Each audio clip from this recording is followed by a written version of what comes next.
All right, hi everybody, and welcome to another installment of Ozzy and Keats. We're not great, we're just okay, and we are brought to you through the hand-holding of Podcast Nation in Troy, Michigan, and the ale pouring here at Oddside Ales in Grand Haven, Michigan. A great spot to have a pint, or since we're recording this early in the day, they're loaded with coffee shop buyers, coffee shop drinkers behind me.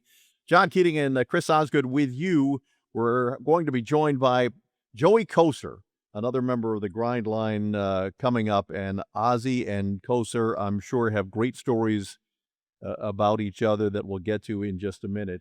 But you're almost done with your summer there in Western Canada. And on behalf of somebody who has to try to pull the podcast together, thank the Lord. Praise baby Jesus that this part of your summer is almost over. Yeah, I'll be back soon. Well, there's a few things that you're unaware of. It's called a 3-hour time difference. That really stings sometimes. Rules. Ever since your retirement, you've come up with these new rules, so I have to follow those. I'm not gonna lie. A lot of people out there understand it's called bullying. So I'm. Do you feel like you're in danger, podcast danger, because of what I lean on you to do? So we do this thing right, but what I'm here or mostly right. I'm looking forward to coming back though. I am. It's good. I have a lot of fun with my friends, but I'll get back there and then we'll get into the Lions and the Tigers and do all that stuff, and it'll be fun. And what's the process of getting ready at the end of the summer for you to get in your car and drive back from British Columbia to suburban Detroit? Please pack all my family stuff. My only job is to get the 2 dogs back in alive, essentially. Oh, I feel for the dogs. If I don't, got to be awful for them. on the rung, you fall down, especially with the dogs. So that it's imperative that they get back in super condition, or else. So that is my job in reality, and also to drive articles back and drive their stuff back. So that's about it, really. I don't mind because I grew up. How long does it take? Yeah. What's the longest stretch of driving that you will do? I've driven from Minnesota to where I grew up in Medicine Hat. So that's like 13 hours, I think. 14 hours in one day. And you're listening to what on the way? My brain. I'm reflecting. Oh my God! Wait a minute. Let me absorb that for a second. You with your thoughts for 13 hours. It's called self-improvement. Oh my God! Reevaluating. Oh my God. You're kidding. Reevaluating. And you've had 13 hours of reevaluation, and still you're the way that you are. Yeah. You haven't changed. Yeah. I feel bad every 3 hours, and then I feel good again because you can't take back the. Okay. One of the questions, as we talk a little bit of hockey here before we bring in Joey Kocur, one of the questions from one of our listeners or viewers are, what did Ozzy think of the Stanley Cup Finals this year? I wasn't really cheering for. I was cheering for Edmonton a little bit. I'm not invested in it where I care who wins or loses, but I grew up in Edmonton, so a little bit too. So, and McDavid seems highly motivated. Plus, Florida already won, so I was cheering for Edmonton. I think Florida's really darn good. Probably, we had a really good team in 2008 in the Cap era because that's what they call it. All the Cap started. So, what teams are the best? Florida's probably the best team that is come about in the Cap era. And they're going to be really good the next 2-3 years as well. So, and that's tough for the Wings, having them in your own division. It's kind of like being if you're the Buffalo Bills and you have Mahomes and Kansas City in your same division. So it's difficult. Right. So, but Florida, same conference. Really, yeah. I love watching Marchand, older. I love watching Corey Perry being 40 and making a difference. So that was really cool. So I always enjoy watching sports, regardless if it's football, baseball, or hockey, those little stories inside the game. So I thought I had a lot of fun watching it. Enjoyed it. And Paul Maurice is really the perfect coach for that group of players, I think. I mean, I think he did a terrific job of getting the most out of the Panthers. Yeah, it's funny how they always say coaches aren't good until they are good. And he's always been a really good coach, coached in Plymouth. The Whalers, back when they were the Whalers, there. Yeah. A ton of experience. You know, you always say perfect coach at the right time, and he definitely is for those guys. He's a tough guy. He's demanding, but he also has a lot of. He's a player's coach, so I mean, he's getting the most of that team. You think though, it's easy to coach that team. It's almost harder to coach a team when you got that many guys on it. Find their rules, make them accept it. Then when there's criticism, they can handle it. So he's done a wonderful job there. Yeah, that'll be one of the questions that we bring up to Joey Kocur, finding his way into to your team when you guys Yeah, won the cool stuff. back-to-back cups. Yeah, right. And tough but demanding also describes me on this podcast with you, wouldn't you say? Hard. I find that as the weeks go by and the days and the hours, there tends to be a list of rules that's longer than Santa's wish list. No hats, no drinking, no No coffee. drinking, and we have the no drinking, and yet you can't put the coffee down. well, You can't stop yourself. I didn't sleep great last People night. watching at home will be Yeah. completely I I didn't guess sleep great last disgusted. night, so I needed a coffee prior to us Okay. going on. All right. Hey, I have for you some would you rather questions. Okay, All right. Are you ready for these? 100%. Would you rather be rich or famous? What? That's like, Would you rather be rich or would you rather be famous? do I have to pick one of them? Yeah. Well, famous, you get. But this is dead air. Just absolutely dead air as you try to mull Well, this you know, over in your head. yeah, I went back to the rules. Rushed on, no coffee allowed. Now I'm like kind of in a daze. I mean, no Folgers, no this, no that. God. I'd say so. I got to pick one. Yeah. That's so like that's a hard one. Well, I'll but say, if you've got money, do you care if you're famous? I mean, you've got money. Your no, not your really. life is good. I mean, right? Huh? Yeah, I'll take. Yeah. I'll take Yeah. a break. I mean, that would be mine. I mean, you and I have some degree of notoriety, I guess, and that's why we're doing this goofy podcast. Mhm. But, if you got money, it's like, you need any of that kind of They stuff. both seem So, the same to me, but although a lot of people in today's society, obviously, all they care about is being known, well, those influencers what and are whatnot. those likes on there, whatever, wherever they are. Yeah, You want they live stuff. for that stuff. Thank All goodness right. you and I don't have those. Oh my God. What are the thumbs up or down? Yeah. It's been around forever and they act like it just started. Me, people go like I that, know. people like this. I know. Yeah. Remember when you'd I be know. driving? You know what I love the best is when, because you're in Canada, a little more old school here, is when you're driving and somebody gives you the finger. Like, when was the last time somebody like gave you the finger? Well, Like old school gestures. it wasn't that long ago. Really? And Are you yeah, driving? I was driving and I think it was their fault. And it was completely unexpected that Mhm. that somebody felt that I deserved the finger. You gotta relish it though. Like, if I got the finger, I'd be like, yes. Like now I'm gonna go back and somebody's gonna give me the finger at 96 when I'm driving down there. Well, yeah, I mean, but once the cameras are off here, there are plenty of fingers directed in your direction. I can tell you that. Well, we'll wait till I get back there. You have her on the clock now. I know. I'll be back there. As I will be watching you on television without me, Mhm. I'll just be flipping off the TV all the time because I'm sure there will be things that you're unprepared for on TV, and I will enjoy Well, that. But that's yeah. always the truth. I Yeah. mean, that's You're kind of gonna miss me. Admit it. You're gonna miss me on TV. Go ahead, say it. yeah. I think there'll be less. I'd like to have you back because then you'd be like unretired in this new retirement thing. You got too much time on your hands. Like, now I'm worried about you because I'm looking whether it's the color of your camera or your face. You're already red. I'm thinking I you know. already Well, had a few today. What time? I'm in It's the 11 sun. I'm in the o'clock sun a there. lot here in Oh, were you? Grand Haven. Yeah, On the yeah, beach. Nice. yeah. Here you go. Would you rather become friends with your celebrity crush or go on one date with them? Now we know that Kristen Bell had a crush on you. Mhm. Who was your celebrity crush? Whether you were, 15, 16, or whether you were 35, or whether you're, the 60 years of age that you are right now. Oh, it was mine. Was Yes. Mallory from Family Ties. You know that. I think I've told you that before. Yeah, that's That's Bateman. Justine Bateman? Justine Bateman. Justine Yeah, Bateman? Yeah, yeah. yeah.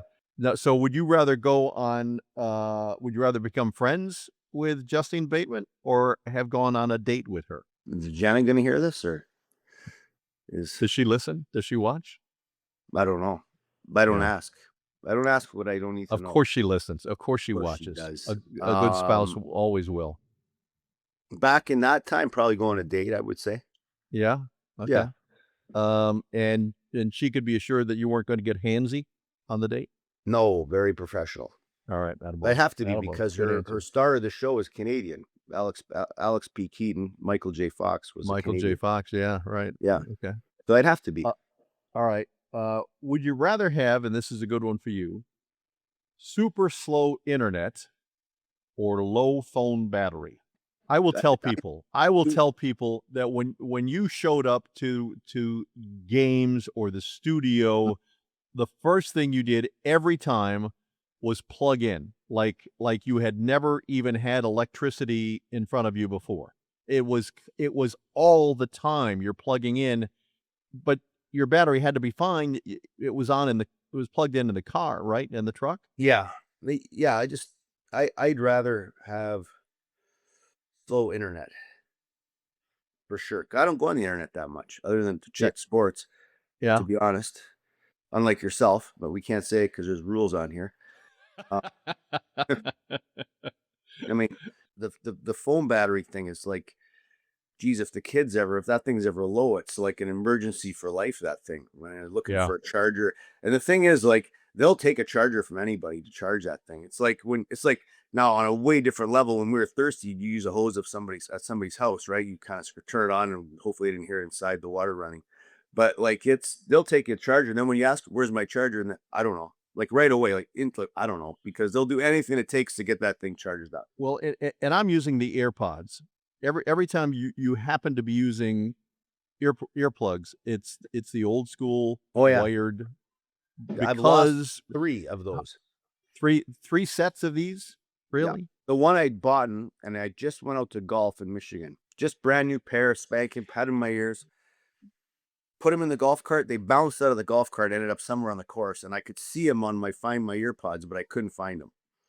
So that was a third set. So now I go old school, and partially because those damn things get tangled up all the time. So I look at it as like, those squeeze balls when you got to relax. It's a test of my patience to unravel them again.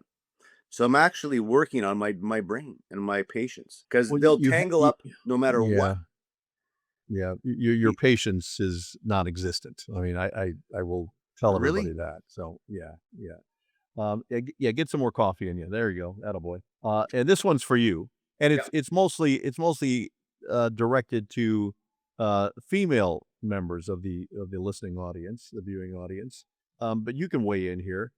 Would you rather see a woman in the wardrobe of Dolly Parton, or Billie Eilish?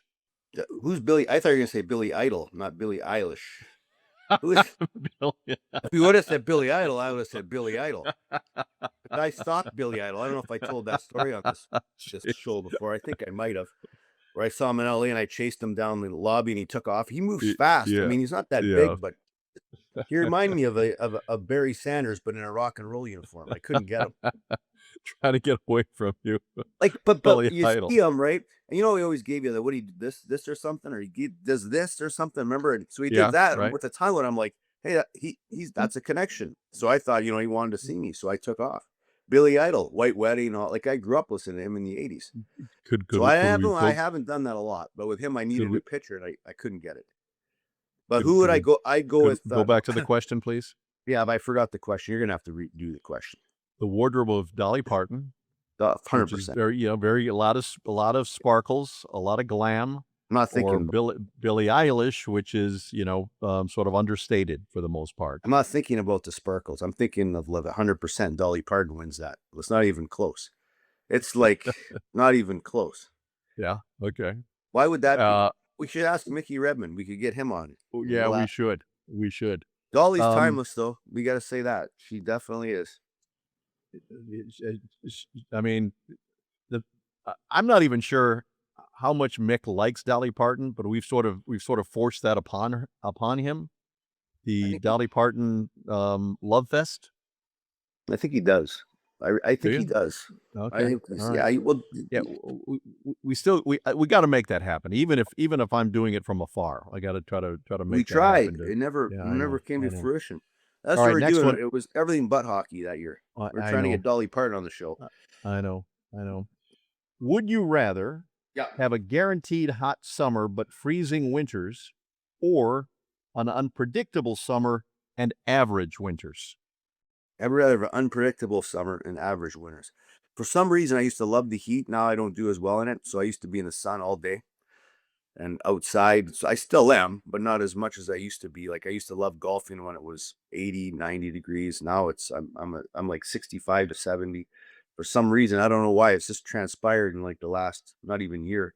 Um, but winter, like, and I'm from Canada up north, so I used to love the snow on the road to play street hockey. But now it's like I used to like shoveling, believe it or not, and doing all that. Now it's like I don't love it anymore. Doing the snow and shoveling. I still have to do my rink, which I don't mind because it's for the boys. But I just me and shoveling snow nonstop for some reason. As you get older, you just it comes.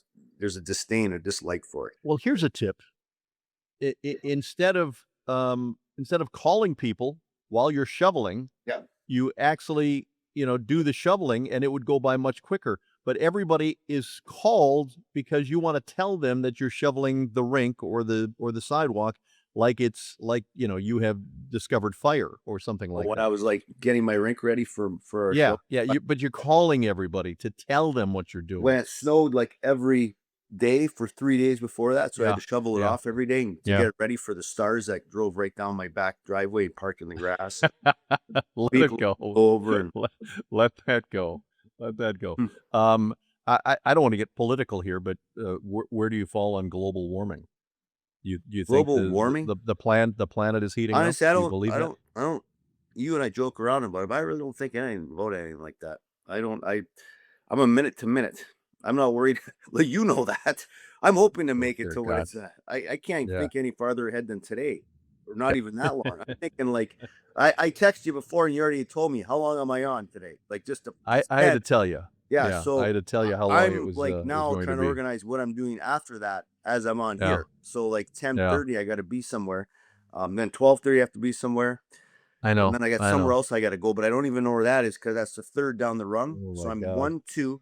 The third one I don't know, but I do know that I'll be back there on Sunday, maybe if I can get back there in time. Okay. Well, yeah, nobody cares about that. Really, For nobody you, cares about, that's what I was your saying. your schedule. I know. Yeah, but yeah, yeah. So, How far is um, that establishment from my house where you're at? You think 2.5 hours? yes. Yeah. So we got to get here. Hmm. And there's a suggestion that we should do a podcast at the red and white game that's being staged in Grand Rapids this year. That we should try to make that happen and have guests from the Red Wings come on maybe an extended podcast. What do you think about that? When is it though? Or, it's at the end of I training could camp, do I that. guess. Yeah, So, well, yeah. I don't want to All get right. too far ahead of myself. We'll try to make that happen. I don't want to make any promises. I need to know the rules. I need to know the regulations. That Yeah. yeah. I never knew that. You were an officer in your former life or something like that. I'll tell you what. Let's step aside and we'll try to bring in our good friend Joey Kocur. The Ozzy and Keats podcast rolls on.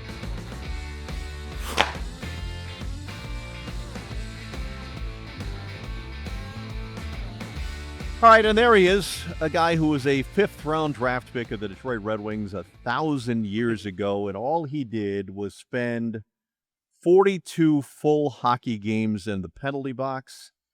42 hours. He spent a work week in the penalty box in his NHL career, but the Red Wings don't win 2 Stanley Cups without him. Joey Kocur joins us. It is great to see you. Take me back to those days when you were just finding your way to the NHL, and Chris Osgood happened to be one of your teammates. Well, I was actually in the league probably 10 years before Ozzy, I think. Right. I came to Detroit in 85, and we weren't very good for a long time, but Jimmy D come in and had a good draft in 83 and got Mr. Yzerman and some other good players, Proby, and we ended up turning it around in the late 80s and Still took to the mid-90s to win, but it was a lot of fun. You have a great Bob Probert story. Oh, I got tons of great Bob Probert stories, but how far can I go? Well, give us a thought or two on Proby, the God rest his soul, who was obviously a huge fan favorite in Detroit, and certainly one of your wingmen when you guys played together. Yeah, so when I got traded from, I guess it was Detroit to Vancouver for that short stint, Vancouver didn't re-sign me, so I was a free agent, and I didn't have a contract all summer. That season started, I still didn't have a contract, and Chicago came to town to play the Wings. And I went down to the game and watched the game and waited for Proby after the game. And I told Proby, next time you come to town, you got to do a couple stupid things to make the Wings think they got to get tough again. And sure enough, he come back in November, and I think he fought Jamie Pusher and he speared Brendan Shanahan. He terrorized the team that night. I don't know if Ozzy, you were there and remember that, but the next day, Scotty Bowman calls my agent and says, "Tell Joe to get in shape. We're bringing him back." And sure enough, the second game back was in Chicago Stadium.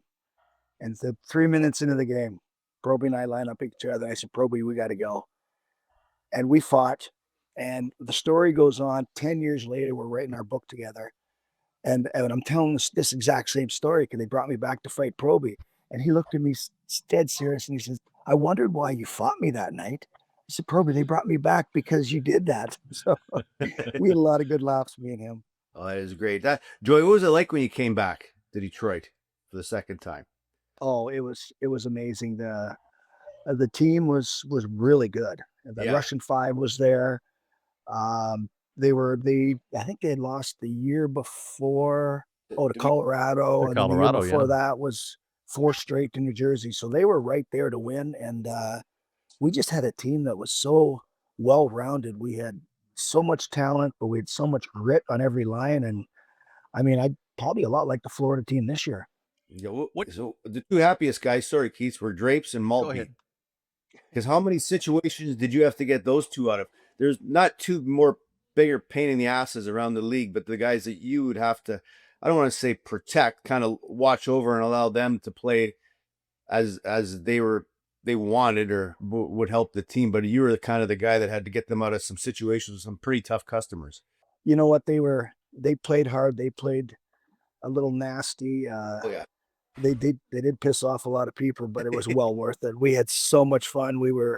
Scotty trusted us in all the tough situations. We were playing against the Legion of Doom in Oh, I remember in that. Oh, Philadelphia. But one of the fun stories I had with Maltz and Drapes is we're playing Phoenix, and I don't know which one of them. I think it was probably Maltby come in and sprayed the goalie, and sure enough, Jim Cummins comes oh yeah. right up to Maltby, and he's going to grab Maltby, and I step in between, and over my shoulder, one of the two says, "Hey, Cummins, what are you going to do now?" And he looks at both of them, then looks at me and said, "Nothing. But when he retires, I'm getting both of you."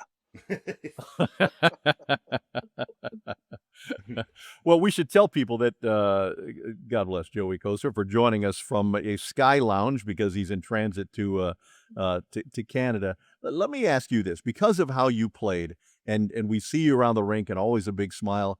What kind of I guess bruises, aches, and pains have you carried into your post-hockey days that you still deal with because of how you played?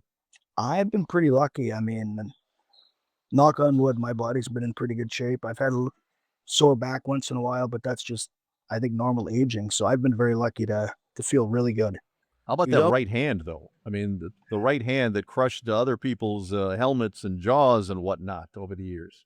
Well, the doctors always told me I'd probably have some bad arthritis in it, but like I said, it feels great. I got no problem. I don't have to use it anymore for that. So it's just Yeah. as long as I cool it off with a nice cold Bud Light. Joey's always been in great shape. He still looks fantastic. I met him somewhere, signed some jerseys. He looked great. But he always strong, so strong that he can move pop machines around. So you can finally admit to that one. Oh, tell that story. The two almost of you missed tell this bus. story. Yeah, I think it was DMAC, Aaron Ward, Marty Lapointe, and myself coming back from a late night out in might have been LA, I think. It was even. LA, yeah. It was at the Lowe's in Yeah. Santa Monica. And we decided to put a pop machine in front of, I think it was Ozzy and was it Pusher's door? Yeah, our room, yeah. Yeah, but it took 4 guys and all strong guys to move this pop machine in front of their door. Well, their security at the hotel was all 70 and 80-year-old men that couldn't move it. So when they woke up in the morning, they opened the door and they couldn't get out. We couldn't get out of our room. There's a pop machine in front of the door. And How that's long when, did like, how long did it take, Ozzy, before well, you we were always freed? used to play pranks on each other back then, like rush off the bus and stuff would happen. And I think Pusher did something to Joey or Mac, and I'm like, Push. Now we're on red alert. Like, we're trying to get off the bus before them. And they really couldn't get us. And then all of a sudden, now we're leaving to go somewhere else. We open the door. We can't get out of our room. We call the front desk. It took forever. I don't even know if we were late for the bus or, I mean, we made it, but I don't know if we had to have been a little bit late. And, Scotty is waiting there. It's not your guys' fault. It's our fault. But there's certain guys you had to stay away from where you played your pranks. Joey and Mac were 2 of them. Marty, he's all right, but Joey, he would get you back tenfold. All right. What was it like in that dressing room when you came back to Detroit? Can you describe, aside from the hockey talent that you had, the personalities that were in that dressing room when the Wings won back-to-back cups? Well, there was just so much leadership. I mean, you always start with Stevie, but then you had Shanny, you had Igor. I mean, everybody looked up to the professor, and when the professor went in that back room to start lifting weights or riding the bike or doing whatever he did, a lot of people would follow him, and that wasn't the case when I was there in the late '80s. We didn't have that leadership, and then you got Vladdy and you got Nick. I mean, the skill level and just the team was so different. It was just built to win. What about the goalies? Because the goalies aren't hooked up right. We know that, right? I mean, the goalies are just different folks. One goalie in particular. Joey's son was a goalie. You can't. It's amazing. Like, NHLers, and Joey being one of them. That son, like Keith Primo's son's a goalie. Joey's son's a goalie. There's lots of them. John, we're everywhere. You don't even know it. We're undercover. And Joey knows who to go with to have fun, and he knows it's the goalies. If you're gonna have a good time, go with the goalies. Other Is that than right? Dominic. Dominic was no fun. No, Ozzy, Manny, who else did we? Vernie was always a Vernie. blast to Oh, go out my with. Absolutely. Well, he did miss a parade in Calgary, so that means the fun meter's on high usually for that guy. He's a good party man. Oh yeah. How does one miss a party? Yeah, in Calgary when they I don't even know what year it was, but I remember watching on TV, and the old famous Ed Whalen was doing that. God bless him. Was talking. Well, Mike Vernon and Jamie McCowan are not here in the parade today. They missed it. Oh yeah, on TV. They missed the parade. Vernie tells a story. It's everybody else's fault, just like he always does. It's never his fault. It's everybody else. Oh, geez, I think I've heard that from a goalie before. Yeah, It's everybody else's fault. You stay by that motto. Yeah. I mean, Joey, you settled in Detroit. Obviously, it's important to you. And one of the things that is happening this week is this podcast is getting set to air on the Monday after the Wednesday that it begins, is a golf tournament for your foundation. Tell me about the foundation and the great work you have done over the years. Well, the foundation started back in 2008. Truthfully, was sitting around a campfire drinking a few beer, and we had a friend of ours lost their wife, who was a police officer, and we wanted to find a way to raise some money to help the family, and we put together a softball event, and I think we raised about 17,000 that very first year, and we thought, it's fun, let's keep doing it. So it evolved into a big softball event over a full weekend, and then COVID came, which changed everything. So now we do a golf outing. So the golf outing is Monday, August 18th at Prestwick Village. We'll probably raise near $200,000 that day, and it all goes back to local charities. Wow. And can people come and watch the tournament and make donations? No, there's no gallery, but we do have our foundation, the Joe Kocur Foundation for Children, has a website. They can make donations there. They can just follow along with some of the great pictures and video that we take during the day. Gotcha. And we know you have the ability to lean on some people. How much have you leaned on your celebrity friends to join you in this golf event? I do the best I can. A lot of guys are out of town at this time. Like Ozzy said, he was busy, but I got Jack Hughes coming this year. I got Cole Caulfield coming this year. Really We got Jeff Daniels and Dave Coulier. We've got Cooler. the whole grind line will be there. I got some Lions. That's a big lineup already. Yeah. Well, if anybody knows, if you're gonna have fun, Prestwick is the place to go. Joey and his friends are always on full tilt. I went there a couple times with them, so it's definitely knowing this now. It's even bigger. It will be a great event. It will be a lot of fun, just from what I know. So for people out there, if they can go, make sure you get in. It's good stuff. Hey Keats, a quick Ozzy story. We're playing TPC Dearborn. Okay. And this was many, many years ago. And he was drinking a beer out of a can, and I got my jackknife and I put a little slit just under where his lip would go. Yeah. And he takes a drink and it pours down his shirt. He doesn't know what's going on. He thought he missed his mouth. 3 times in a row, he drank out of that can until he realized there's a hole in it. Oh yeah. That's the first time I ever learned that trick, and I've used it many a time. It's one of the best ones. I use a tea to make a little hole in somebody's beer can, but what a trick that was. Joey is the king of pranks, and it's always to the next level. It's a beautiful thing. You got to carry a jackknife in your golf bag. Yeah, it's quicker. Yeah, who would have thought that? Who would have thought that? Where's your Stanley Cup rings? Where are they? They're just put away in a safe spot. I wear them once in a while, but very rarely. And did you take the cup to Saskatoon when you won it? The 30 or 98, I took it to Kelvington, Saskatchewan. Yeah. What was that like in your hometown where people watched you grow up and family members are around, and all of a sudden, here comes the Stanley Cup. It comes out of the case, and everybody is celebrating you. Well, it's pretty special when you got a town of 900 people and 3,000 or 4,000 show up to a Stanley Cup party. So they were coming from everywhere. So it was a lot of fun. It was great to give back to the community that I grew up in, and I'm actually going back there. I'll be there tonight, so still call it home. Yeah, and a 40-goal scorer back in the day, and isn't that true for most guys who became tough guys in the NHL? I mean, they were able to score goals in their junior days, and then all of a sudden had to shift roles once they found their way into professional hockey and to the top level of it. You know what? I was lucky enough to score goals, but that wasn't getting to me where I had to be. For me, I was told by Coach Jerry James, you got to find something that you can do well and people will notice. And it turned out that playing physical worked out for me, and it got me to where I was. But you still got to have a little bit of skill to play in the game.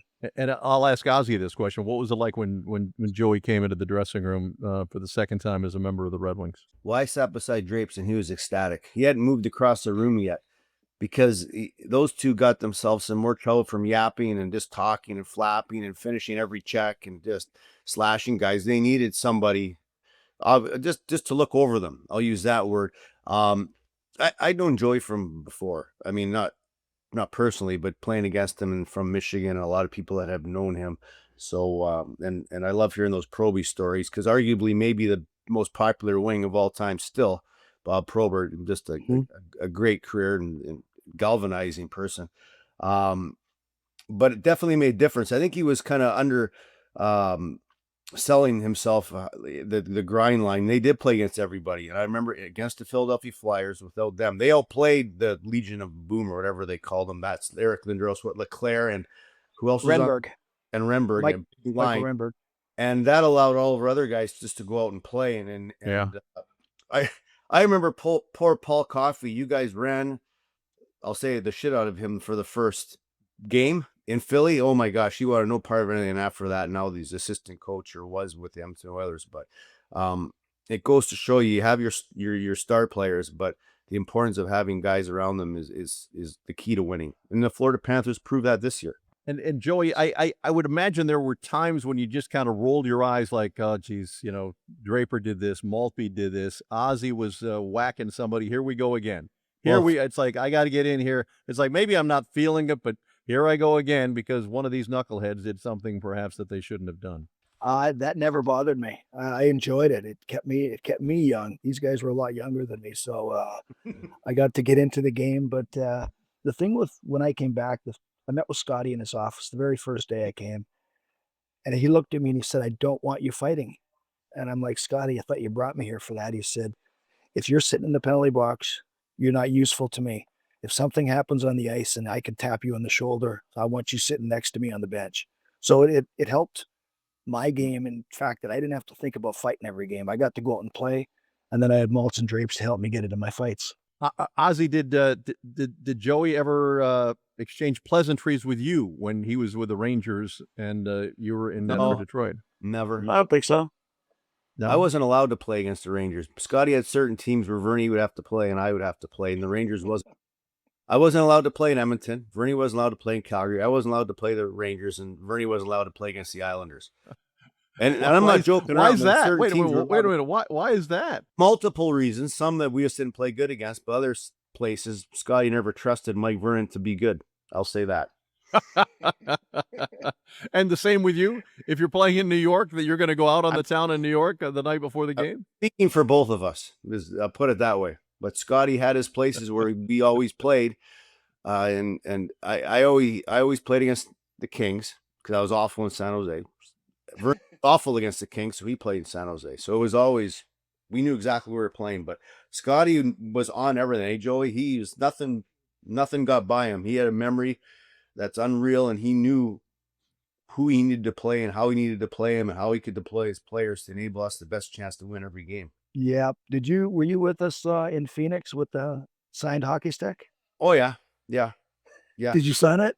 Yeah, he got Drapes and I in Anaheim. He got us in Anaheim.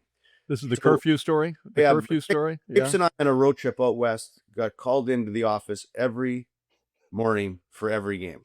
And he never would be mad. He just wanted to let you know that he knew what you were doing. That was it.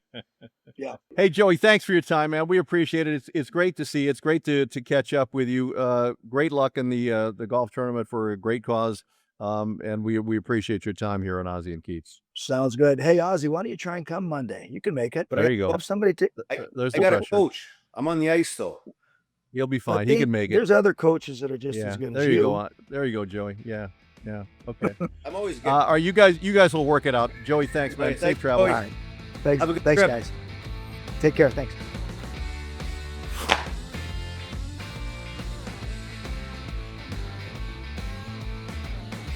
All right, wrapping things up as Ozzy gets set for the process of wrapping things up in his summer adventure in Western Canada, and I continue to be here in Western Michigan. How do you think this podcast is going to go once the season starts for you? Like the hockey season? Yeah. Well, it depends how much these rules loosen up. Suddenly I come to Canada and shit, no hats, no drinks. You gotta be on, you gotta be off. You can't use this microphone. You can't use it. Like little did I know But you pay no attention to the rules. So what the hell does it matter? It doesn't matter what the rules are. But I am a rules follower. Canadians are historically Oh my God, rules followers. I Yes. can't believe you got all those words out in a row. You Yes. say you are a rules follower? Yes. Like if you got to put, it's many different things. Like you stand in the right line, you don't cut lines. Canadians are rules followers. It's not. We are. But that. I think you cling to this obliviousness, and that gets you around the rules. You don't care about the rules. You don't pay attention to the rules, so you don't have to worry about following the rules because you say you don't know the rules. How about that? Okay. And the key to it is landing on your feet in the end of not following the rules. Yeah. Well, that's how you win 400 games in the NHL. I mean, you pretend like you're not paying any attention to how society conducts itself. And then you just go about your business and keep your head down and smile and, crack the occasional joke and sew up somebody's pants in the dressing room so they can't get their car keys. Oh yeah. And, and then somehow you end up with 400 wins and what should be a spot in the Hockey Hall of Fame. Yeah. And then you're 52. Your eyes are slits because you're getting bullied around to get up early in the morning. Fatigue. I can't have a coffee, but I'm not allowed to drink it, so I'm just going to hold it here like this. Just hold it. Yeah. Well, we got to get you if we get you a sponsor for the coffee, and is that what it is? You're not a Timmy's guy, Tim Hortons? Oh, I am. Because you can find those in Canada, but less so here in Michigan these days. Yeah, there's more in Michigan than you think, though. It's good. Yeah, some of them. Yeah, I miss them. So yeah, you're a Dunkin' Donuts. No, you don't drink coffee. I don't drink coffee. Yeah, I tried it when I was doing morning radio a long time ago. And I just never developed the taste for it. It's hard to put any more liquid into your system when you're already filled to the brim with other stuff. I mean, there's no room. Pour it to the top. Oh my God! And I say that as a guy who's sitting in an ale house in the middle of the day, late morning. Oh, it looks nice there. It does. It does. Yeah. We appreciate them hosting us so we can do this. Good. That's going to do it for this edition of Ozzy and Keats. We thank everybody for joining us, and from wherever he is next and from wherever I am next, we'll see you next time on Ozzy and Keats. Ozzy and Keats is produced by Zachary Davis and Bill McAllister and proudly distributed by Podcast Nation in Troy, Michigan.